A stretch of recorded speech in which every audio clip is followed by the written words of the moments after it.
What is up, everybody? It's Animac here for Anime Uproar, and today I will be breaking down more of the strongest types of magic, also known as magic attributes, in Black Clover. In the previous installment of this video series, I said that I would make a part 2 based on your suggestions if that video got over 3,000 likes. As of the making of this video, that video has over 7,000 likes, so as promised, here is part 2. Just like last time, I will be examining each magic type's abilities, strengths, weaknesses, and future potential.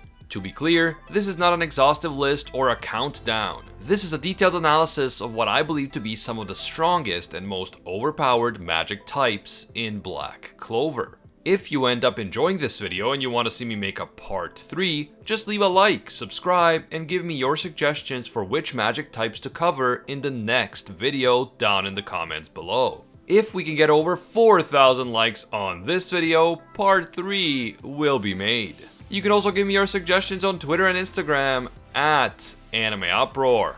Finally, this video might contain some Black Clover manga spoilers. The Black Clover anime is actually pretty close to the manga, but depending on when you're watching this video, you might run into a few spoilers, so please proceed with caution, you have been warned. By far the most requested magic type in the comments of the previous video was the incredible time magic used by the Wizard King Julius Nova Chrono. Just as the name suggests, time magic enables its user to manipulate time. And this includes stopping time, speeding up time, slowing down time, and even reversing time. Julius is the only known user of time magic in the world of Black Clover, and his grimoire is interesting because it doesn't have book covers. It's basically a rated R grimoire, because it's naked. Anyway, time magic has many diverse applications. We've seen Julius using time magic to restrain his opponents by basically freezing them inside a time loop, and on top of restraining opponents, time magic can also be used to trap magic spells inside a time loop, thereby negating their effectiveness. This works on even the fastest types of magic, such as light magic.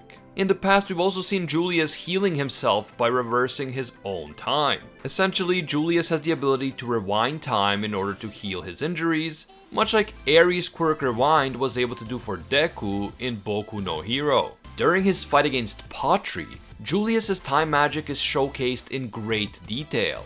Julius reveals that he was born with a magic that, quote, steals the future.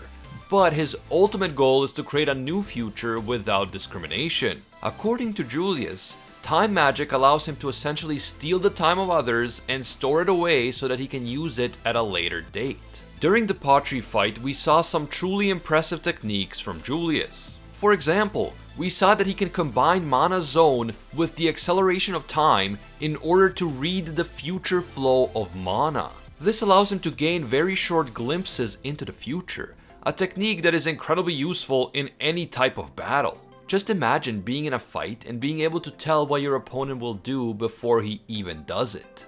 The advantage that such a technique provides in battle is massive. Even though light magic is arguably the single fastest magic attribute in the world, while fighting Julius, Patri realized that even his light magic combined with a 4-leaf grimoire was simply no match for Julius and his time magic. Julius was just too strong for Patri, and Patri knew it. But while he was fighting Patri, Julius wasn't going all out. He was trying to restrain Patri without killing him because he knew that Patri was possessing the body of William Vengeance. Patri saw that this was the case, and he also knew that Julius, as the Wizard King, had a duty to protect all the citizens of the Clover Kingdom. So, Patri took advantage of this by using his light magic spell called Arrows of Judgment to launch a massive attack on the entire capital. Thousands of lives were suddenly put in direct danger, and this prompted Julius to use his spell called Chrono Anastasis to reverse the time of Patri's Arrows of Judgment and essentially negate the deadly light magic before it could hurt the innocent people of the capital. However, the combination of Julius going easy on Patri because he doesn't want to kill him, and of Julius being distracted by the need to protect the citizens of the Clover Kingdom, allowed Patri to land a decisive blow on Julius. Patri was able to stab Julius through the chest with his light sword, an act that seemingly kills Julius. But as we learn later, Julius was able to store 13 years worth of time inside the strange star-shaped tattoo on his forehead. After his death, Julius is able to use time magic to bring himself back to life as a 13-year-old boy. Although he is not as strong as he once was, and although his grimoire has reverted back to being just a single page, the resurrected Julius still has the same personality and memories of the original Julius. When we combine his ability to manipulate time in various different ways with his ability to steal and store time in order to literally bring himself back from the dead, it is easy to see that Julius's time magic is one of the most powerful magic attributes in the entire series. Although Julius's strength is no longer at its peak now that he has been resurrected as a 13-year-old, the potential of time magic is truly enormous, and I can't wait to learn more about this incredible magic attribute as the story continues. Next up, let's talk about dream magic, a magic type used by the Sleepy Witch, who also happens to be the captain of the Coral Peacock Squad, Dorothy Unsworth. Dream magic is uniquely cool and definitely one of my personal favorite magic types. Using her grimoire, Dorothy can release a magical mist that can bring everything it touches into a dreamlike world called Glamour World. This includes people and large and small inorganic materials, basically everything and everyone within a specific area. The dream world is an endless, boundless plane of existence that is separate from the real world and that is controlled by the dream magic user.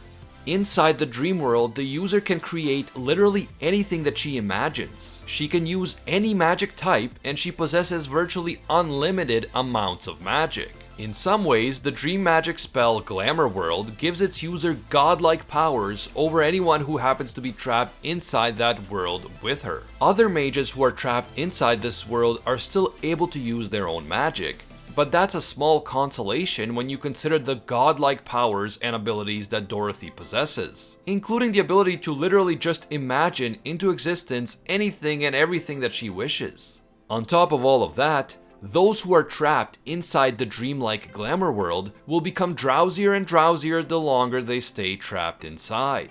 And if they fall asleep inside this dream world, they will die in real life. During the battle between the elf Rev, who was possessing Dorothy's body, and several of the Black Bulls and Sally, Rev succeeds in trapping Sally and the Black Bulls inside Glamour World. If not for Vanessa's incredibly OP red thread of fate, which helped the Black Bulls and Sally evade the deadly attacks that were being thrown their way, everyone trapped inside Glamour World at that time would have been destroyed very quickly. But as powerful as dream magic is, it does have some weaknesses. First of all, in order to use it effectively, you have to make sure that your opponent is trapped inside Glamour World in the first place. If your opponent can somehow avoid being trapped inside that world, then the user of dream magic will have to fight in the real world. Now, with that said, it is entirely possible that dream magic does possess spells that are effective in the real world. Our knowledge of dream magic is still very limited, and Glamour World is the only major dream magic spell that we have seen so far. We have to assume that other spells with other effects could also exist and may be revealed in the future. But the spell Glamour World itself also has a few other limitations. For one thing, once the user of dream magic manifests something inside the dream world, these creations will have the same properties as they would have in the real world. So for example, if the user of dream magic wishes into existence a bunch of gasoline and then proceeds to wish into existence a burning flame, the flame will ignite the gasoline and a fire will break out whether the user wants this to happen or not. Furthermore, anything that the dream magic user thinks of will be manifested inside Glamour World, so she can actually be manipulated into manifesting things that she doesn't necessarily want to manifest. For example, during the fight between Rev and the Black Bulls and Sally, Sally takes advantage of the fact that anything Rev thinks of is manifested in order to trick her into manifesting an exit from Glamour World. Rev couldn't just erase the exit after already creating it, but she was able to create chains around the exit, sealing it shut. Sally and the Black Bulls then go on to trick Rev into thinking about the real Dorothy Unsworth, the original dream magic user, and this thought actually awakens Dorothy inside the dream world. The spell Glamour World could not handle the dreams of two different users colliding, and it collapsed in on itself, freeing the Black Bulls and Sally. So the elf Rev failed in defeating them, but only because the real Dorothy managed to foil her plans. And even though Sally succeeded in tricking Rev into manifesting things and people that she didn't want to, we have to remember that Dorothy herself is a far more experienced and skilled user of dream magic than the elf Rev. It is quite possible that the real Dorothy would be far more difficult to trick than Rev was, so that means that dream magic might be even more powerful than we actually realize. In chapter 222, we also learned that Dorothy is able to escape the effects of a demon curse by bringing Noelle into Glamour World. Because Glamour World is separate from the real world, Dorothy is able to tell Noelle about Megicula and the curse that the demon placed on her mother, Asier Silva, without triggering the curse. Dream magic is obviously an incredibly powerful magic that gives its user godlike powers under the right circumstances. And although in the only real dream magic related fight that we've seen, the Black Bulls and Sally managed to defeat the elf Rev, this was only because Rev was an inexperienced dream magic user and because the real Dorothy was able to show up and cause Glamour World to collapse. And that is why I had to include dream magic in this video. We still haven't seen the true potential of this incredible magic type, and it is likely that there is a lot more to this power that we are yet to discover. And now, let's talk about the one and only painting magic, used by the captain of the Azure Deer Squad and the youngest Magic Knight captain in the history of Magic Knight captains, the 19-year-old Ril Boismortier. This incredible OP magic allows the user to literally bring his paintings to life. Using a paintbrush, Ril can create anything he wishes, including any element or magic attribute.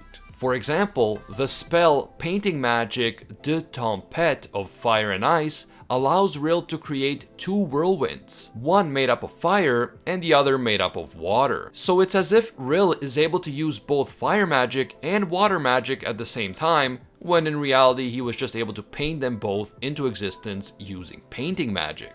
Ril can also manifest various powerful monsters and magic creatures into existence just by drawing them, and he can then send those creatures to fight his opponents. We've seen this with painting magic spells like Phantom Dragon, Wavre's Shout, Souterrain Giant Strongarm, God's Play, and Four-Headed Lindworm.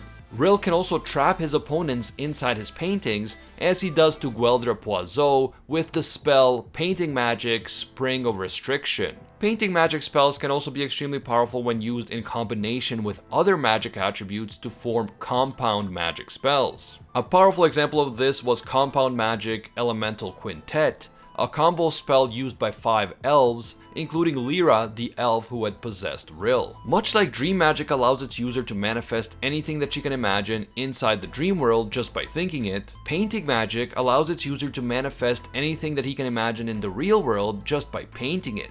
This includes inanimate objects, powerful magical creatures, and practically any magic attribute and element. This means that no matter who is going up against Ril, Ril can use painting magic to gain an advantage over his opponent by using the magic attribute that would be the most effective against his opponent's magic. So, if Ril's opponent uses fire magic, Ril can paint water magic and use it against the opponent. If the opponent uses plant magic, Ril can paint fire magic and use it against his opponent, and so on. It goes without saying that Ril's magic is so freaking OP.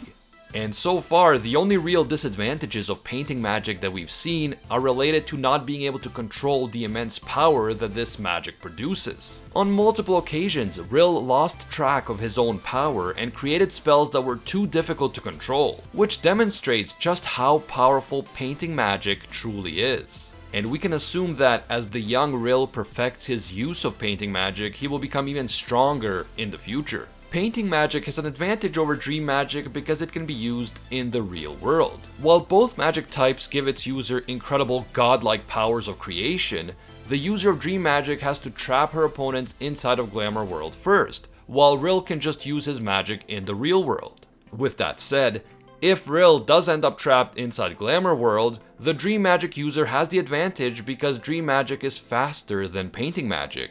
Although Ril's painting is definitely fast, dream magic allows the user to manifest things just by thinking them. And just thinking about something in order to make it appear is faster than having to actually paint something into existence. With that said, Rill doesn't need to trap his opponents in a fantastical dream world in order to use his magic, and at least as far as we know right now, dream magic does require that extra step. Overall, I would say that time magic is the strongest magic out of the three. Even though dream magic and painting magic give the users godlike powers of creation, time magic's ability to speed up time, slow down enemy spells, and even see glimpses of the future would prove effective against both dream magic and painting magic. Even if he had been trapped inside of Glamour World, the time magic user would still have the ability to use his time magic. And a skilled time magic user like Julius would likely be able to escape Glamour World, either by outpacing and overwhelming Dorothy, or by somehow reversing Glamour World's time in order to dissolve it outright. And of course, as great as painting magic is, Julius's time manipulation would allow him to slow down and reverse the effects of even the most powerful painting magic spells. So, while all three of these magic attributes are extremely OP and some of the strongest magic types in the entire Black Clover series, if I had to choose which of the three is the strongest, I would have to go with time magic, especially when it is wielded by someone as skilled as the Wizard King Julius. But let me know what you guys think. Do you agree with me that time magic is the strongest of the three? And if you could pick any of these three magic attributes for yourself, which one would you choose? Finally, which other overpowered magic types in Black Clover should I cover next? Hit me up down in the comments. If we can hit 4,000 likes on this video, part 3 will be made very soon. If you happen to be new to Anime Uproar or you just still haven't subscribed, be sure to subscribe and hit that notification bell to turn on all notifications. And feel free to hit me up on Twitter and or Instagram at Anime Uproar. I want to give a big thank you to all of our Anime Uproar patrons for supporting our work and making these videos possible. With all the constant problems on YouTube, patron support is more important than ever. Thank you guys so much. First and foremost, a special thank you to our The One tier patrons, the ones who rise above all other clans, including Ingrata, Alolanatum, The World, Steelers, The School Bus, Tyson Quirino, A Quiet Respect, and Pate Hefa. And I can't forget our Pro Hero tier patrons, including the one and only Gilgamesh, Nothing But a Fan, Jason Wilson, King Zeldris, $50 Beat, Alpha Dio, Anatoly Kazatsky, Angel Cruz, Team Sparky65, Cricket XP, Rohan Kapoor, Jessica Maloney, Emperor Otaku, Timothy E. Vargas, Jean Dark, Joe Stanton, JCC Waka, Very Gucci, and Jessica K. Lafont. If you enjoy our videos and you think that they provide value for you, consider supporting us on Patreon. Even a single $1 will give you access to our patron exclusive Discord, and your name will appear in our videos along with these legendary people. As always, thank you guys so much for watching, and until next time, see ya, Space Cowboys.